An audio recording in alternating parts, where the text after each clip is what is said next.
Пред да започнем со видео, би замолил да оставите лайк и субскрайб, дека сум наг човек и најпаметен човек на цела планета Земја. И нема да зажалите ако оставите лайк и субскрайб и уклучите звончето за нотификации. Во денешно видео, луѓе, јас сум сериозен човек. Денес дојдов да ме научам нешто. Ајде да почнеме. Поради некои глупи причини, многу луѓе чекат и се плашат да почнат да прават нешто или да направат нешто. Пример, многу луѓе се плашат да почнат со YouTube со помислата дека се кринч. Си ке тај да пораснам нема да бидам кринч, ек помин малце време, тоа ќе почна. Тоа е само губење време. Да бидиш кринч на почеток е нешто неизбежно. И непознатите ютубери што се во светот, PewDiePie, Logan Paul, Jake Paul, KSI, знаат на момент на стотинка вака да има некој кринч момент, значи тоа е нешто неизбежно. Исто така, можете и за некој да бидете кринч и за некој да не бидете кринч. Као например, за некои луѓе Logan Paul е многу кринч. За мене Logan Paul е малце кринч. За некој трет таму што е, Logan Paul лично е кринч. Или пак например, многу девојки се плашат да почнат на YouTube заради тоа што се девојки. Па чекаат поиќе девојки да почнат да снимаат на YouTube, па после тие да почнат. Сега женски што снимаат на YouTube се Катерина Илиевска и Марија Ива. Не знам колку се активни и знам дека имате други женски што снимаат на YouTube, ама не ги знам сите. 100% имат уште некои. Ако си ти женско и се мислиш да почнеш да снимаш на YouTube или сакаш да снимаш на YouTube, ама се плашиш поради претходно наведените причини, земи пример од овие што ги спомнав сега, односно Катерина Илиевска и Марија Ива. Ако си ти женско, биди ти таја што ќе скрши мразот и биди меѓу првите ютуберки. Биди ти таја што ќе ги охрабри сите девојки да почнат да снимаат на YouTube и да ни ја збогатат македонска YouTube сцена, дека навистина не трае женски на македонска YouTube сцена. Исто така, немојте да се плашите од хейт. Хейт е нешто што и да не снимаш на YouTube, ти постојано ќе го имаш во животот. Што и да правиш во животот, ќе имаш хейтери.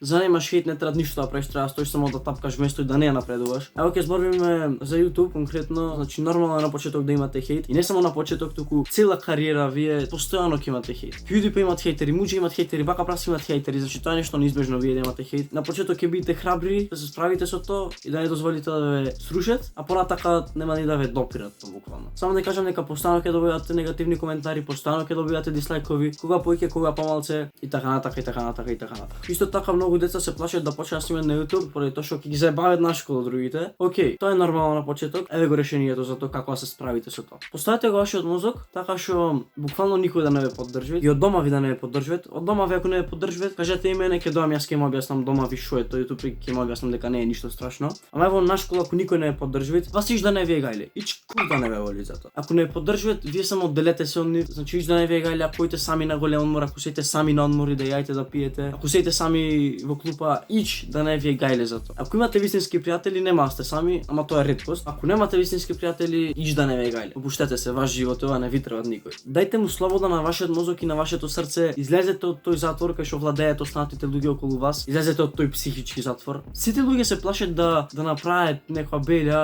и да лежат затвор, а всушност се сваќа дека тие се веќе во еден психички затвор што е многу полош од тој физички затвор кај што си зад решетки. Бидете таа личност што сакате да сте. Не бидете таа личност што сакате другите да сте. Бидете на слобода. Кажи си го тоа што ти лежи на душата, ижда на тие гајле што ги кажат другите. Ќе дојде твое време кај што ти ќе си победник и сите тие што те заебавале нашколу, што не те поддржувале, ќе можат само ти се фатат. И кога ќе дојде тоа време, зависите од вас. Што побрзо вие почнете да правите тоа што сакате да го правите, тоа побрзо ќе дојде тоа време, кај што вие ќе сте победник. Не чекајте, не го правите тоа. Почнете веднаш. Фајм многу што гледавте видео. Ако ви се допадна, оставите лайк и субскрайб, коментирајте го долу вашето мислење и се гледаме со следно видео многу наскоро. Чао!